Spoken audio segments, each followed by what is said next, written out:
আপনাদের ফ্যাক্টরি তৈরি এগুলা? আপনাদের ফ্যাক্টরি কোথায়? তাহলে আপনি মুখে বললেন বাংলাদেশি আর আপনি জিজ্ঞেস করলেন দেখে আমি বললাম আপনি তো সেটাই বলবেন, তাই না? যেটা জানি আমি সেটা বললাম। হ্যাঁ জানেন, এবং জানেন যেটা বাংলাদেশি বলে আপনি বিক্রি করছেন ইন্ডিয়া বলে। না না, ইন্ডিয়া বলে তো বিক্রি করি না। কি লেখা কেন পড়া? ঠিক আছে, এখানে স্টিকার লাগানো, কিন্তু আমরা তো ইন্ডিয়া বলে স্টিকার কে লাগিয়েছে? ইন্ডিয়া থেকে লাগাইছে? না না, আমাদের বাংলাদেশে লাগাইছে। আপনি কোথা থেকে প্রোডাক্ট নেন? এই খবর তো আমি জানি। কে খবর জানেন? কে ম্যানেজারকে জানেন না? বাংলাদেশি একটা পোশাককে আপনি ইন্ডিয়ান কেন বলতেছেন? ইন্ডিয়ান, মেড ইন ইন্ডিয়ান লেখা। এটার প্রাইস কত?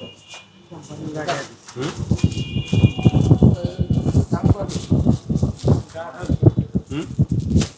1800? ইন্ডিয়ার থেকে একটা পোশাক আছে, এটা 1800 বিক্রি সম্ভব?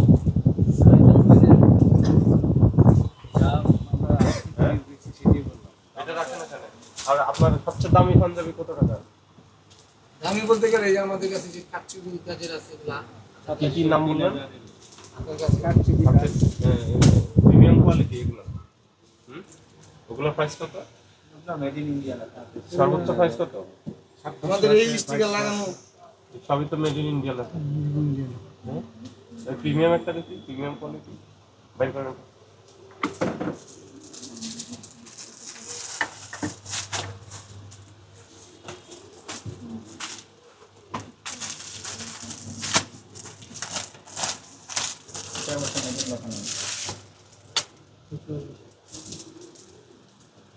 আবার এটা কি হিন্দি ভাষা লেখা না?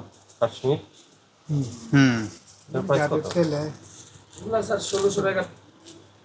কাদের থেকে নেন এগুলো? কে কে দিয়ে দেয়? লোকাল কারখানা। এটা এগুলোর প্রাইস কত? 1600। আর সবচেয়ে দামি কোনগুলো? দামি আমাদের কাছে ওরকম দামি পাঞ্জাবি নাই স্যার। তাহলে আপনি বাংলাদেশের কোনো মেড ইন ইন্ডিয়া ট্যাগ কত দামে আপনাদের কি বলছিল? আমাদের দোকান তো স্যার ছিলেন না? আমাদের ক্যাশ মেমো আছে কোনো? পাকিস্তানি বা কিছু বুঝলেন? ডকুমেন্ট থাকা লাগে না। আচ্ছা এটার ক্যাশ মেমো নাই যে কার থেকে কিনছেন এটা?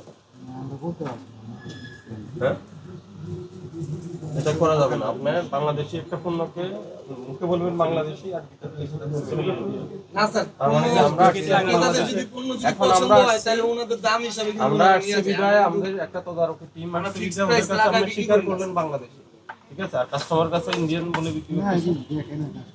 হ্যাঁ, এগুলো করা যাবে না। আর আপনি ইন্ডিয়া থেকে আনতেই পারেন, সমস্যা